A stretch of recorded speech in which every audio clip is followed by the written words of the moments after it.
Herkese salam. Yeni videoma və kanalıma hər biriniz xoş gəlmisiniz. Sayənizdə artıq 1000 abunəçiyə addım-addım yaxınlaşıram. Mənə dəstək olan, gözəl yorumlar yazan hər kəsə çox təşəkkür edirəm. Yaxşı ki varsınız. Bugün ev işləri ilə məşğul ola sizinlə bir şey haqqında danışmaq istəyirəm. Axır vaxtlar yəqin ki, hər birinizin qabağına manifestlə bağlı şeylər çıxır. Hər kəs nə isə manifestləyir və aktual bir şeyə çevrilib. Mən də sizə manifestin nə olduğunu heç bilmədən uşaq vaxtı etdiyim ən böyük manifestdən danışmaq istəyirəm. Uşaq vaxt dediyim, yəni məktəb vaxtlarımda olan manifestimdən. Hansı ki, mən onda manifest nədir, necə olunur, niyə olunur, bu haqda heç nə bilmirdim. Sadəcə ürəyimdən çox istəyib bunu etmişdim. Və edəndə də bunu elə demişdim ki, sanki həqiqətən də olacaq və mən bunun olacağını adım kimi bilirəm. Sizə söhbəti ən başından başlayım. Mənimlə bacımın arasında 8 yaş fərq var. Bacım 11-ci sinifdə oxuyanda mən hələ 3-cü sinifdə oxuyurdum. Və mən bir gün dərs oxuyanda bacımın kitabını görmüşdüm, biologiya kitabını. Biologiya kitabı mənim çox marağımı cəlb eləmişdi və genetika mövzusuna baxırdı. O genetika mövzusunu oxuduqca mənə də bu elm çox maraqlı, çox gözəl bir fən kimi gəlməyə başladı. Biraz da məlumat alandan sonra gördüm ki, bu elə əsl mən istəyən fəndir. İçərisində təbiət var, bitkilər var, heyvanlar və gözəl təbii hadisələr. Elə onda fikirləşdim ki, mən gələcəkdə mütləq biologiya ilə bağlı bir sahəni seçəcəm. Elə 3-cü sinifdə oxuyandan başladım biologiya kitablarını da oxumağa, bu fəndə maraq salmağa. Daha sonra 6-cı sinifə çatanda biologiya fənnini keçməyə başladıq. Biologiya müəlliməmi görəndən sonra isə qərarım tamamilə qətləşdi. Doğrudan da mən mütləq biologiya müəlliməsi olmalıydım. Çünki müəlliməm o qədər gözəl, o qədər savadlı, o qədər əsl insan kimi insan idi ki, onun haqqını ömür boyu ödəyə bilmərəm. Onun mənə dərs keçdiyi zamanda da həmişə düşündüyüm o idi ki, kəşke onun kimi gözəl bir xanım, gözəl bir müəllimə ola bilərdim. Biologiya ilə bağlı sevgim o qədər idi ki, başqa uşaqlar tənəffüsə çıxanda mən kitabxanaya gedib biologiya ilə bağlı şeylər oxumağa çalışırdım. Və kitabxanaçı biologiya ilə bağlı olan ensiklopediyaları, lüğətləri çölə çıxarmağa qoymurdu. Deyirdi ki, ancaq gəlib kitabxanada oxumaq olar. Mənim də boş dərslərim olmurdu, vaxtım olmurdu. Ona görə ancaq tənəffüslərdə qaça-qaça gedib oradan nəsə oxumağa çalışırdım. Sonra başladım qaralama vərəq aparmağa. Qaralama vərəqi aparıb qoyurdum yanıma. Lüğətlərdən, ensiklopediyalardan maraqlı məlumatları köçürürdüm həmin qaralama dəftərinə. Sonra da gəlirdim evə, özümə bir dənə qəşəng dəftər tutmuşdum. Böyük bir bloknot atamdan almışdım. Həmin o bloknota gözəl şəkillər yapışdırırdım, başlıqlar yazırdım. Həmin məlumatları da çox gözəl bir şəkildə ora köçürürdüm. Yazdıqca da həm ruhum dincəlir, həm də çox xoşbəxt hiss edirdim. Çünki çox sevdiyim bir işlə məşğul idim və gələcəkdə də bunun mənə çox xeyri olacaqdı. Düzdür, bu mənim vaxtımı çox alırdı. Çünki həm kitabxanada gedib onları köçürmək var idi, qısa bir yerlərdən köçürürdüm, sonra gəlirdim evə, ona uyğun şəkillər tapmaq var idi, başlıq yazmaq var idi. Sonra səliqə ilə gözəl bir şəkildə onu dəftərə köçürmək var idi. Və gələn insanlara da mən bunu göstərirdim. Mənim belə bir dəftərim var, çox maraqlıdır, çox qəşəngdir.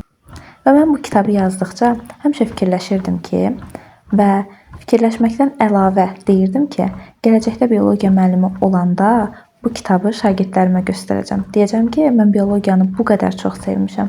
Çox gözəl bir fəndir. Onun gözəlliklərini, onun marağını və öz marağımı şagirdlərimə göstərəcəm. Ətrafımda bəzi inanmayanlar və buna vaxt itkisi deyənlər də var idi. Yəni düşünmürdülər ki, bu qədər əminliklə demək olar ki, mən biologiya müəllimi olacam. Mütləq və mütləq. Hətta daxil olduğum universitetə də qəbul olanda mən elə demişdim. Evdə valideynlərimə dedim ki, mən Bakı Dövlətin biologiyasına daxil olacam. Qalanı sizlik deyil. Mən orada oxuyacam. Hətta bəzən atam deyirdi ki, sanki kimsə orada sənin üçün yer hazırlayıb səni gözləyir. Elə danışırsan. Yəni mən özümdən bu dərəcədə arxayın biri idim. Amma bilmirəm, şanslıyım, yoxsa həqiqətən də xəyallarının dalınca getmək üçün çox çalışmaqmı deyim, sinifdən sadəcə mən istədiyim yerə, istədiyim universitetə qəbul oldum. Qısacası, mən həyatım boyu hər şeyə çox içdən inanaraq yanaşmışam. Yəni, mütləq bu olacaq. Mən bunu eləyəcəm, mən bunu bacaracam deyə. Və bu həyatımda olacaq dediyim şeylərin əksəriyyətinə də gəlib çatmışam. Bir neçəsi var ki, onlara da çatmağı düşünürəm və düşünürəm ki, onlar da mütləq olacaq. Hər şeyin geci tezi var. Hansı zaman daha uyğundursa, o zaman da olacaq. Videonun sonunda haqqında danışdığım həmin o bloknotu sizə göstərəcəm. Məncə siz də bu bloknota baxanda başa düşəcəksiniz ki, mən bunu necə həvəs və sevgi ilə yazmışam. Bir neçə gün əvvəl dərs oxuyanda da həmin bloknot kitablarımın arasından qarşıma çıxdı. Bu bloknot mənim həyatımda bilmədən də olsa etdiyim ən birinci, ən gözəl və ən böyük manifestimdir. Onu gördüm və düşündüm ki, həqiqətən də manifest işə yarayan bir şeymiş. Manifestin işə yaradığını sadəcə bu bloknotla bilmədim. Əslində mən bir dəfə də belə bir şey etmişdim. Onda da tam olaraq manifestin nə olduğunu bilmirdim, ancaq inanaraq etmişdim.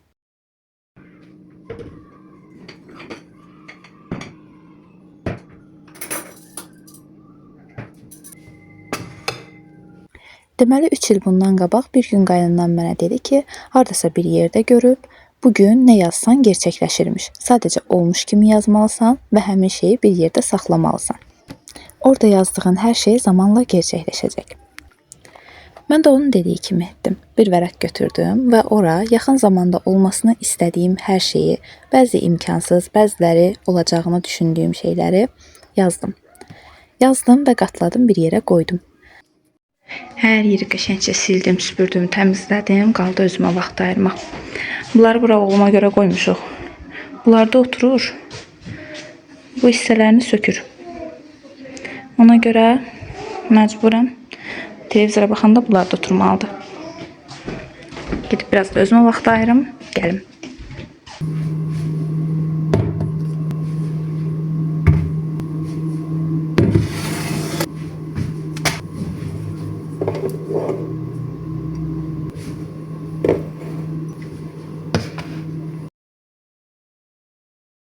Amma bir müddətdən sonra özüm də onu unutdum. Normal həyatıma davam elədim. Bu yayda isə oğlum bir vərəq əlində gəldi. Həmişə kitab dəftərimi qarışdırıb, nələrsə çıxardıb gətirdiyinə görə düşündüm ki, yenə də lazımlı bir vərəqi götürüb gətirir. Ona görə əlindən aldım. Alıb oxuyanda isə gördüm ki, bir neçə il əvvəl yazıb manifestlədiyim həmin vərəq. Və inanırsınız, orada yazdığım hər şey artıq gerçəkləşib. Hansı ki, bəzilərinin gerçəkləşməsi orada imkansız kimi bir şey idi. Orada nə yazdığım tamamən yadımdan çıxmışdı və onları oxuduqca düşündüm ki, necə ola bilər ki, həqiqətən də bunlar hamısı gerçəkləşə bilər və belə qısa müddət ərzində. Məncə hər şeyə inanmaqdan asılıdır, inanmaq və ürəkdən istəmək. Mən bu yazdığım şeylərə çox ürəkdən istəyərək, inanaraq yazmışdım. Bir gün olacağına əmin olaraq yazmışdım. Ümumiyyətlə, həyatım boyu hər şeyin bir gün olacağına əmin olmuşam. Və Allahıma çox-çox şükürlər olsun ki, bütün istəklərim yavaş-yavaş gerçəkləşir. Əgər nə isə gerçəkləşmirsə, deməli ki, o da gerçəkləşməməlidir. Yəni, bizim üçün doğrusu onun olmamağıdır. Bu videoda sizinlə belə bir söhbət etmək istədim. Bilmirəm sizə nə dərəcədə yararlı oldu, nə dərəcədə maraqlı oldu. Sadəcə içimdən keçənləri sizə danışıq şəklində aktarmaq istədim, türklər demiş. Bəlkə də burada danışdıqlarım kimsə üçün motivasiya ola bilər. Məncə həmişə hər şeyin yaxşı olacağını inanın, pozitiv düşünün, pozitiv qalın. Şəxsən mən bu huyumu çox sevirəm. Hər şeydə ilk öncə xeyir şeyi düşünməyə çalışıram. Yaxşı olacağını, yaxşı şeylər baş verəcəyini, adicə bir şey baş verəndə onun bizim xeyrimizə olacağını düşünürəm. Çünki həyatda hər şey həll olur, hər şey öz həll yolunu tapır, hər şey yoluna düşür, hər şey alınır. Yetər ki, sadəcə inanasınız və inandığınız, istədiyiniz şey üçün birazca əziyyət çəkəsiniz. Təbii ki, əziyyətsiz heç bir şey mümkün deyil. Yəni, mən buradan bir vərəqə yazım ki, mənim yeni evim olsun, sonra da gəlim evdə oturum, boş-boş dayanım, işləməyim. Onsuz da mən yazmışam, yeni evim olacaq. Belə bir söhbət yoxdur. Təbii ki, yazmısınızsa, yazdığınız şeyə çatmaq üçün çalışmaq lazımdır. Zaten çalışmadan əldə etdiyimiz heç bir şeyin də qədrini bilmərik. Çalışaraq, əziyyət çəkərək əldə etdiyimiz hər şeyin qədrini bilirik. Ona çox sahib çıxırıq, onu qoruyuruq. Çünki axı o bizim əziyyətimizin nəticəsidir. Onun üçün yorulmuşuq, bəlkə yuxusuz qalmışıq, bəlkə əsəb keçirmişik, bəlkə kimlərəsə qarşı gəlmişik və yaxud da nələrdənsə vazgeçməli olmuşuq. Elə indi bu videonu editləyərkən düşündüm ki, niyə də belə bir manifestin birini də etməyim. Bunu siz də edə bilərsiniz. Çox da çətin bir şey deyil. Bir vərəqə olmaq istədiyiniz hər şeyi sanki olmuş kimi yazın. Və yaxud da yeni evim üçün alıram adı ilə bir əşya alın. Çox kiçik bir şey də ola bilər. Məsələn, bir fincan. Gedir sobaya. Və inanın mənə, gün gələcək ki, siz yeni evinizdə həmin fincanda çay içəcəksiniz. Və belə, bişdi. Necə ki, mən bir vaxtlar bu kitabı şagirdlərimə göstərəcəm. Görəcəklər ki, mən biologiyanı necə sevirəm deyə yazdığım kitabı şagirdlərimə göstərirəm. Bu da sizə haqqında danışdığım həmin o dəftər. Baxın, belə. Bunların hamısını tapırdım. Qəzetlərdən, köhnə kitablardan, onlara uyğun şəkillər və yazırdım.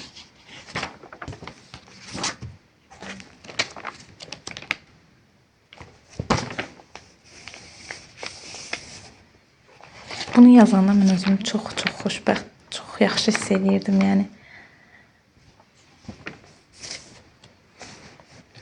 Çox qalın bir dəftərdir. Həmişə də yazanda düşünürdüm ki, gələcəkdə mən şagirdlərimə bunu göstərəcəm.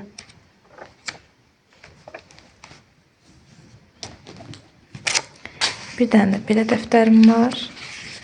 Bunu da 11-ci sinifdə oxuyanda yenə də yazmışdım.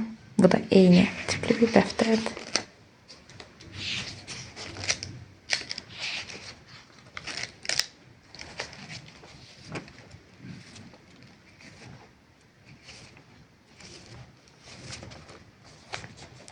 Məncə hər kəs xəyallarının arxasınca getməlidir.